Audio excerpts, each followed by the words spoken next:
Shyam steel flexi strong TMT बार, ये strong के साथ फ्लेक्सिबल भी है। आपदा मुसीबत कोई भी आए, ये घर को अटूट बनाए। जब टीएमटी फ्लेक्सी स्ट्रॉन्ग, तो घर रहे हमेशा के लिए स्ट्रॉन्ग। नमस्कार।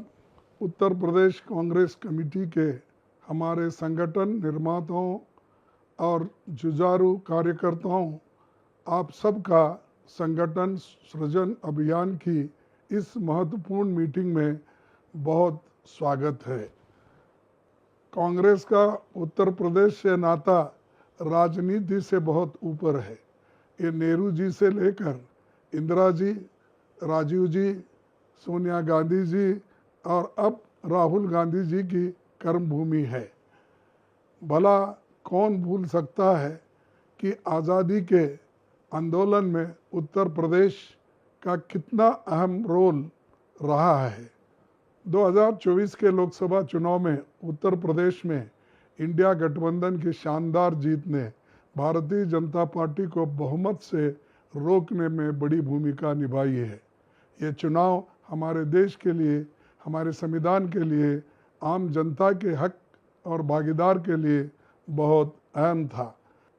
इस तरह का बेहतरीन प्रदर्शन आपकी कर्मठता, आपके जज्बे के कारण ही संभव हुआ।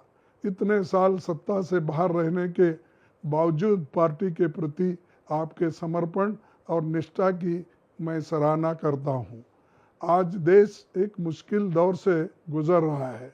निरंकुश सत्ता प्रजातंत्र में जनता की ही अनदेखी कर रही है। उत्तर प्रदेश की तथाकथित डबल इंजन सरकार ने तो मर्यादा की हर सीमा पार कर दी है। यहाँ पर पुलिस और प्रशासन की बर्बरता जगजाहिर है।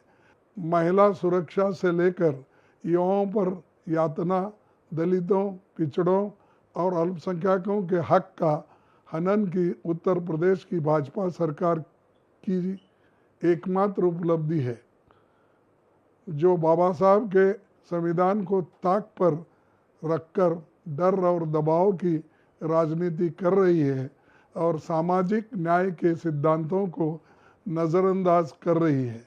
सरकारी पदों को ना भरना, लैटरल एंट्री की पहल, दलितों और पिछड़ों पर हो रहे अत्याचार सब इसी बात के सूचक है कि आरएसएस और भाजपा डॉक्टर अंबेडकर के संविधान से नफरत करती है। लेकिन कांग्रेस पार्टी भी इस चुनौती से लड़ने को पूरी तरह से तैयार है। मुझे विश्वास है कि आपको मेरी तरह इस बात की खुशी होगी कि 2024 के चुनाव में देशवासियों ने उन लोगों को सबक सिखाया जो संविधान बदलने का सपना देखते थे। आपने देखा कि जातिगत जनगणना की हमारी मांग को भी मोदी सरकार को नहीं चाहते हुए भी मानना ही पड़ा। अब अगला पड़ाव आरक्षण की 50% लिमिट को उखाड़ फेंकने का और आर्टिकल 15 सब क्लॉज 5 के तहत निजी संस्थानों में दलितों, पिछड़ों, आदिवासियों, गरीब, सामान्य वर्ग के लोगों को आरक्षण मिले, यही हमारी प्राथमिकता है। और जैसे हमने जातिगत जनगणना के लिए सरकार को मजबूर किया, ठीक वैसे ही अब हम ये भी करवा कर रहेंगे। और ऐसे हर मुद्दे पर सरकार को कटघरे में खड़ा करना, जवाबदेही बनाना, आम जनमानस की आवाज़ को बुलंदी से उठाना ही एक जिम्मेदार विपक्ष का काम है। ये काम आप सब ने बखूबी किया है और अब आगे और भी ईमानदारी और लगन से करना होगा। आप हमारे संगठन की रीढ़ की हड्डी है। आप उत्तर प्रदेश में हमारे संकल्प की भी नींव है। ये सच है कि दिल्ली का रास्ता लखनऊ होकर गुजरता है और इसीलिए ये बेहद ज़रूरी है कि आप अपने ऊपर दी गई जिम्मेदारी को पहचानिए। सारा देश आपकी ओर उम्मीद से देख रहा है और इसलिए आपका एकजुट होकर लड़ना, कांग्रेस पार्टी और हमारे संदेश को जन जन तक पहुंचाना ज़रूरी है। आप साथ रहेंगे तो दुनिया की कोई ताकत आपको हरा नहीं सकती।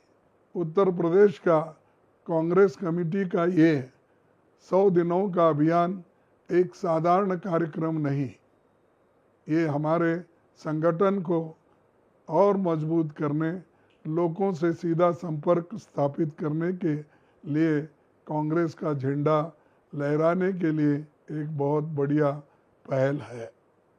ये उत्तर प्रदेश की जनता से सीधे जुड़ने का और धीरे धीरे लुप्त होते लोकतंत्र को फिर से हासिल करके मजबूती वे दोबारा स्थापित करने का एक तरीका है। इस कार्यक्रम के माध्यम से हम गरीब, शोषित और वंचित समाज के लोगों की आवाज़ को पुरजोर तरीके से उठाएंगे। हम उन सब लोगों के साथ खड़े होंगे जिनके साथ भाजपा की सरकार ने अन्याय किया है। ये कार्यक्रम एक बार फिर से कांग्रेस की विचारधारा, गांधी, नेहरू, पटेल और डॉक्टर अंबेडकर के सिद्धांतों को सजीव करने में मदद करेगा। एक बात याद रखिए, आप सिर्फ कांग्रेस पार्टी के कोऑर्डिनेटर या जिला अध्यक्ष ही नहीं हैं, आप न्याय और सच की इस लड़ाई में सत्य और न्याय योद्धा है।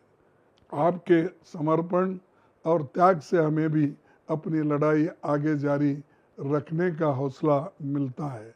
आज वक्त आपसी मतभेद भुलाकर एकजुट होकर कांग्रेस को मजबूत बनाने का है।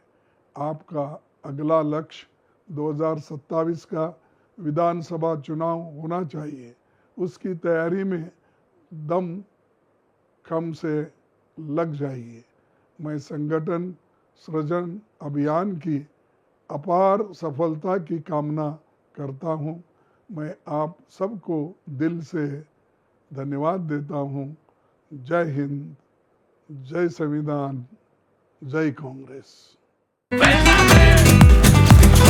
ये स्टाइल का मामला है। रूपा फ्रंटलाइन।